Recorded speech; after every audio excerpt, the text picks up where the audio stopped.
Here in the Bronx, the Rosell Studios, I'm looking behind the glass. I see a lot of faces. I almost wish I was on the other side of there. I mean, I wish I was a part of those conversations. We'll talk after the show, guys. Back here with Ben Oppenheimer, of course, Chris Carrino. Let's talk some NBA, guys. NBA Finals. Nuggets took care of the Heat 5 games. Jokic, Finals MVP. Did he cement himself as the best player in the world? Perhaps. Let's quickly recap the series. Ben, I'll start with you.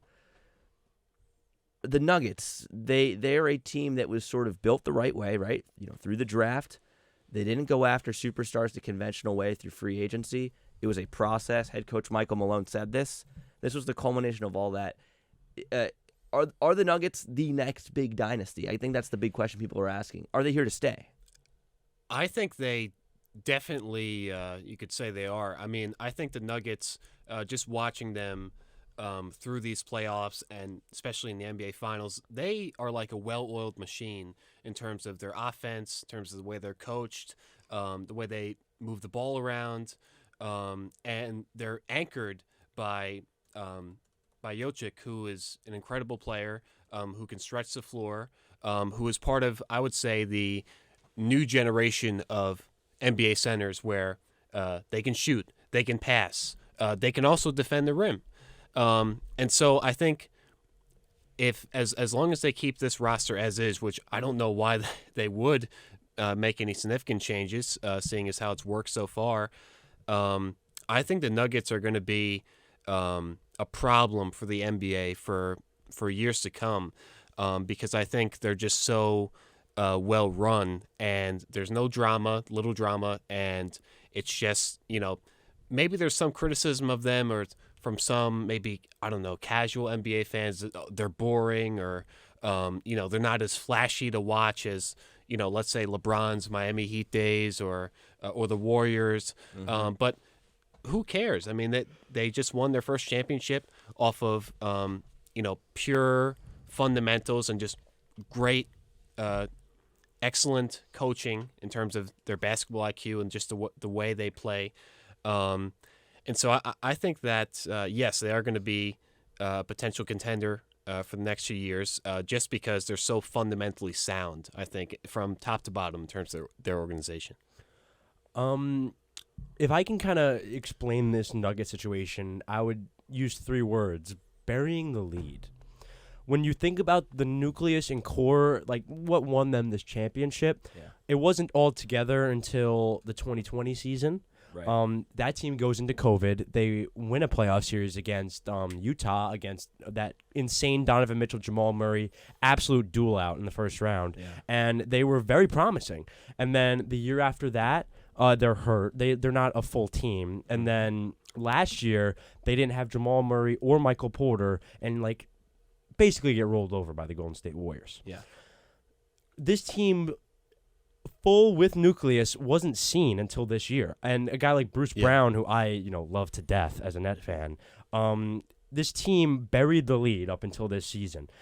No expectation. No one was scared of them. No one was looking for them. They just flew completely under the radar. This team, when you looked on opening night, you looked at this roster, if you had a right mind and you were just looking at what's on paper, you would say that team can win a championship, but nobody was doing that. And it just felt like this team hadn't been seen healthy. A guy like Jamal Murray's absence, maybe one of the more understated absences I've seen in recent memory, where it almost felt like no one was talking about it. And it's like, this dude's a top 20 guard in the league, and no one's speaking about it. Yeah. And when you went into this season this year, it felt like every single round people were like, but, Mm-hmm. and the butts finally stopped at the parade, I'm assuming.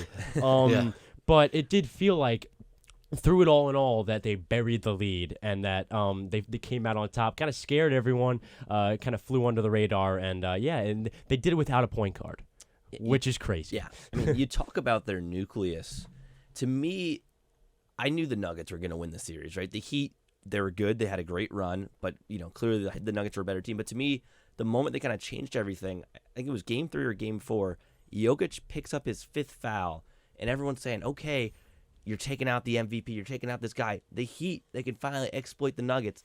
And the Nuggets, they continue to play extremely well. All of their role players stepped up. They all did the right things. Aaron Gordon. Bruce Brown, Kentavious Caldwell-Pope, KCP, of course, had a ring in the bubble with the Lakers. And when I watched that, I was like, "Oh my God!" I was thinking from a casual perspective. I'm not a Heat fan. I'm not a Nuggets fan. I said, when you think, all right, if they take Jokic out, I'm sure the Heat will be able to go on a run. When that didn't happen, I was like, okay, this series, it was already over, but now it's over. Yeah, I think one thing that just actually kind of surprised me in this series is not that the Heat got a win, because I thought the Heat would be able to get one, but the fact that the Heat got a win in Denver, I thought that was actually very surprising. I expected the Heat to get something in Game 3 or Game 4 in Miami, but I, of course, full congratulations to the Nuggets, but I give props to the Heat for winning that game too. I think that was unexpected. But I just think that in terms of the ball movement on offense, there were a lot of times in this series where the Heat just looked completely stifled in terms of the Nuggets, their swarming defense. And it almost kind of reminded me of when watching the Knicks-Heat series, in that even though the Knicks have a solid defense, they're known for their great defenses this season, of course. The Heat made the Knicks defense look worse. The Heat defense were suffocating the Knicks, and now it's almost like it's one up that, where the Nuggets were suffocating the Heat defense. You see the levels almost to a point of like, that's a good point when you kind of watch, and that happens in the playoffs as it progresses, where it's like you see a team that's talked about for doing something really well, a team outdoes them in that category, and then another team outdoes them in that category, and then you can kind of feel the distance between whatever team you like and then kind of the champion. And it does feel like, honestly, the Knicks that's an interesting way to bring it up. I feel like they're almost built in a similar way to the Nuggets in a lot of ways. But I feel like this Nugget team, and I brought it up at the end, no traditional point guard. One of the first teams in my recent memory I've seen that just won a championship without a traditional point guard. But guys like Michael Porter, you talk about ball movement, like a guy like that is known for not swinging the rock. Like he's just known for not passing. And even him, guys like him and Aaron Gordon, Caldwell Pope, guys who Brown. Guys who aren't necessarily known for their teamwork or coming together. Like all these guys with all their talent and all their ability bought in together, and then you could see, obviously, with their success, how powerful that can be when a really talented group of guys, especially in basketball, can just really all buy into one, singular goal, and it really makes you just absolutely unstoppable. And I want to give a shout out to Michael Porter Jr. because shooting-wise, he did not have a great series. But what he did a lot of other things, right? He was good defensively. He played well in the interior. But when somebody brought it up to me, they said, Michael Porter Jr. He's not shooting the ball really well. And I was like, I wouldn't really know that because everybody else is playing well. You're able to hide the fact that if some guy's not shooting well, it doesn't affect the scoreboard because they're able to adjust. Whereas you knew when the Heat weren't shooting well, it was very, very obvious when Max Strus was 0 of 9, when Gabe Vincent and Caleb Martin and Duncan Robinson, when they're all struggling, you know that because they live by the 3 and they die by the 3. And Jimmy Butler, credit him because he's been playing hurt this whole playoffs basically ever since that Knicks series. He, on that bad ankle. Yeah. And his stats have been noticeably lower each round. I think it was 30-something points per game in the first round, then it was 20, and then I think it was high teens in the finals. He was, he's playing on a bad ankle. He's willing himself as best he can. But, there were games where he was scoring 13, 14 points a game in the finals. And you have to think, like, that's your superstar. And if your best player is giving you less than 15 points a game, you should not expect to win the NBA Finals. Like, just does not seem possible to me. Yeah. And I said it right when they were kind of doing the handshake lines. I said to my dad, I was like, Jimmy's going to be back. Oh, he'll be back. We think of Jimmy as a lot older than he is. He's only like 32 or like 31. He's he's 34, actually. No, he's younger than 34. I looked it up the other day, and it was younger than 34. Fact check. Unless I'll look like an absolute nigga if he's 34. He is 33. He'll be 34 in September. All right, so in between. We'll count it as a mutual victory. Yeah. Nonetheless, that's still 3 more years of real shots. And when you look at this team, this Miami team is built like nothing but a champion except for the point guard position. Yes. And it hurts them mightily. Like because when we obviously were talking about it before walking into the finals, they weren't thought of to win, but this team is a powerhouse if they get a point guard. I don't know who that's going to be. Obviously, Kyle wasn't that bad, so it almost feels like the role is less big than it actually is. Yeah. But a guy like, obviously, my allegiances in Brooklyn might pain me to say this, but a guy like Damian I knew- Lillard to yeah, go to I saw it, Miami, Yeah. it seems like the correct move for his career and where he's trying to go, win a championship, get out of that purgatory that we call Portland that Yes, we were that's chirping right. Yeah, of earlier. course. Yeah. But I just feel like that would be almost their perfect fit, and they don't even need a facilitator that necessarily would be like a Magic Johnson type. Like, they just need a guy that can score, do it on his own, and not feel lost out there. And I think Damian Lillard's that perfect puzzle piece for the championship puzzle that Pat Riley's trying to orchestrate right now. I think Lillard would be like the perfect fit. Perfect. To your Yeah. point, you think Yeah. about where he's been in Portland forever. He's a straight shooter. They call him Dame Dollar, right? I mean, he is a really, really good player. He's pledged his allegiance to Portland. He said, "I'm not going to be that guy who's going to go ring chasing." I think a move to Miami would not. You wouldn't be painted as a guy that's going to form a super team because No. you're going to a team that is one piece away, and you go to Miami. I think that's the last piece they need. This Miami team is. The construction of the team is a bit odd going into the finals because they're a team with a lot of vets and a lot of young guys, right? Yeah. You have Kyle Lowry and Kevin Love there, right? Which was always an odd fit. The Kyle Lowry contract was never very good, but he gave you some really quality minutes in these playoffs. He hit some really big shots. And same with Kevin Love. Kevin Love was benched for a couple games, then he started, and I think he went on a 9 or 10-0 run just by himself in one of those games. Like, all of these players had their moments. But when you're building for the future, I don't think you can say, "Oh, we have Kevin Love." Like, you're not going to rely on those guys to carry the load. You have to say, "Okay, we have a lot of these young guys who can shoot the rock really well, a lot of the undrafted guys, right? But you need a guy like Damian Lillard who can be a high 20s, 30-point per game scorer who can complement Jimmy Butler, and you still have a guy in Bam Adebayo on the interior who's a great defender, a great mid-range shooter." I think that if Damian Lillard goes to the Miami Heat, I would say they're the favorites to win the East. Can I just... All of us in this room are forgetting their third best player was injured the entire playoff run. Oh, straight up. Yeah. Like, straight up. And We let's not forget forget about Tyler Victor exists. Oladipo, too. Yeah. Victor Oladipo is another, like, just when we talk about athleticism in the wing category and we talk about just transitional speed, Oladipo helps immensely in that role. Yeah, hero 20 points a game, too. I mean, Tyler is, like, I mean, when we think about guys like Strus and Duncan, he's just like the Super Saiyan of that, just in the way he's able to stretch it. He's a little bigger than they are. Just overall, I mean, he tried to play. You could see how valuable he is. They tried to rush him back for the last game. He changes the dynamic of this team dramatically. Him and Dame on this team, oh my gosh, it's very scary. And I don't even know if, like, I think Boston or Milwaukee is the favorite at that point. I might straight up just think Miami is. And you look at, I mean, Boston has a lot of question marks too. But Jaylen Brown, I don't think he'll be there. Like, who knows? And you mentioned Milwaukee. Giannis will be back because last year wasn't a failure to him. Whatever.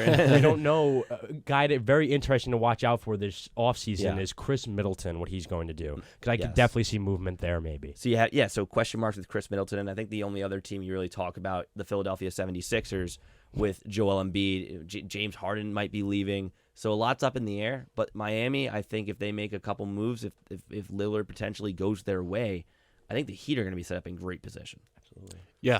Yeah. I think just one last question I want to ask is if they're going to try to get Damian Lillard, who are they going to give up? What's that deal going to look like? It's interesting. I don't like their contract situations. I'm not totally aware of. I don't know who's a free agent this summer. Yeah. But when you think about their roster, right? When we look like deep into it, would you guys give up a guy like Strus?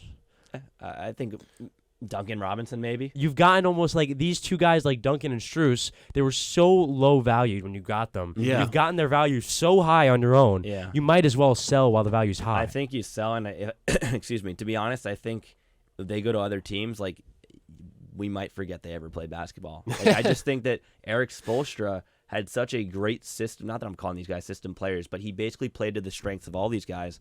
I think of Max Strus, like, nobody knew who he was before he came to the Heat.